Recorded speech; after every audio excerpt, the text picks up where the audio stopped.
Just one of the stars who turned out tonight to celebrate the grand opening of the Andy Warhol Museum. Good evening. Those who knew him say this was the kind of party that he would have loved. There's plenty of glitz and glamour on the city's north side right now. Leading tonight's news is the gala grand opening of the Andy Warhol Museum. Tonight's black tie affair was designed to bring out the celebrities who always flocked around Warhol.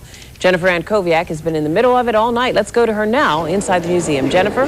Thanks, Patrice. It was very fun tonight. Pittsburgh doesn't have it very often to have these kind of parties. It was a very glitzy evening for the opening of the largest museum for one single artist in the world. Now here's just a little bit of a sample of some of the reaction of the people that came here tonight. Oh, it's so fanciful. It's wonderful. Great. I think we should have these in our boardroom. Much better. It would give us an idea of your dreaming. We need to have one in every house. I think people are really enjoying going through the exhibition and seeing all the work and discovering things about Warhol's work that they've never known about and really haven't been shown before. And Andy Warhol was a defining artist of this generation. So he's a Pittsburgh native, and I'm very proud to welcome him home. It's going to draw people from around the world. It's full of fun and provocative art. It's lively. It's going to add to the magnet that Pittsburgh is becoming again. And I have to ask you, people say there's a similarity in the looks. I've heard that. What do you think? I probably win as the most likely Andy Warhol lookalike tonight, don't I? How do you feel about that? I guess tonight I ought to be complimented, right? I wish I had his money. Yeah. I think Andy would have loved it, and I knew him very well. And that's Paul Marcy. That's the director of all the movies, you know, the really great movies.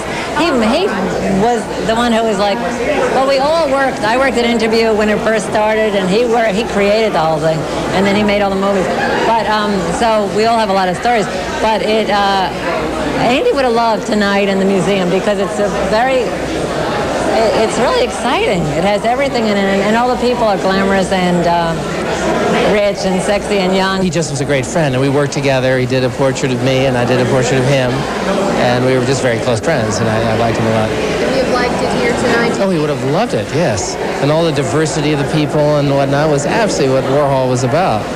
It's excellent. It's terrific. I'm a big fan of Warhol. I also used to cut his hair. Which actually it was his rug, which we never discussed. You know, it's funny because I would go up to Interview, and he would sit in his little bathroom on his seat, and I would start to cut his hair, and we would never talk the fact that it wasn't ever going to grow back. So, you know, I wanted to be here to support it, and I miss him, and you know, I'm happy to see that Pittsburgh got this together, and then it's at his hometown.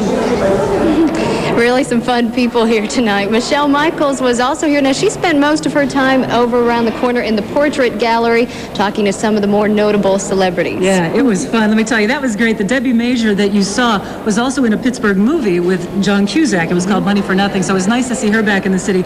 I'll tell you what, first let me tell you, the first thing that everyone's wondering is who showed up, who did not show up. Well, there were fabulous celebrities. There were society ladies from the art world. There were very wealthy art patrons that did show up. The people that paid a lot of money to come, but then were late scratches, were the supermodels. Cindy Crawford didn't come, Paulina Porizkova didn't come, Claudia Schiffer was doing magic somewhere else with David Copperfield, but we had a lot of very, very cool movie stars, and here's a couple of them for you right now.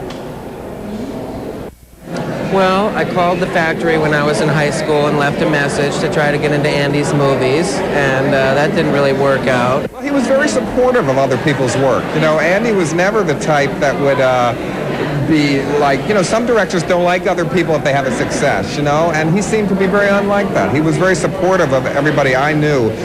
You know, he had a genius, he had enormous creativity, and he was in our society at a time that there was in the 60s and the 70s when there was so much activity going on in the art world, and you know, and he was a major player there. Obviously, it's wonderful that we have him as a son from Pittsburgh. It was returning a new look of reality, and our reality was the comic book. It was the soup can. It was the Coca-Cola bottle. It was the billboard. It was the things that we related to every day that were considered popular culture, not fine art. First of all, I think it's fantastic it's in Pittsburgh. Everyone's been going, why is it in Pittsburgh? It seems great that it's in Pittsburgh. I hope it'll do a lot for the city. Oh, it's us.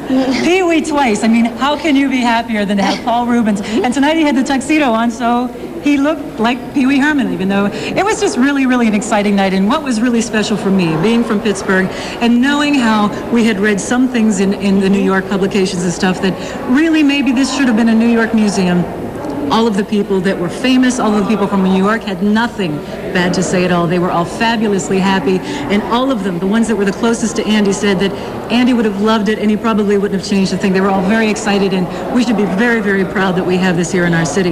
Now, I do want to remind you that tomorrow night at midnight is the beginning of the free street fair for the whole city. Anybody can come. It will be a fabulous time. Sunday, there's a big street fair. You bring the little ones. There's going to be clowns and music and all sort of stuff. And Jennifer's going to be here. I will be back. Yes, I'm looking forward to that. And as you mentioned, that's when the free part comes in, so I'm sure that we'll get to see many more people from the city. We're looking forward to that.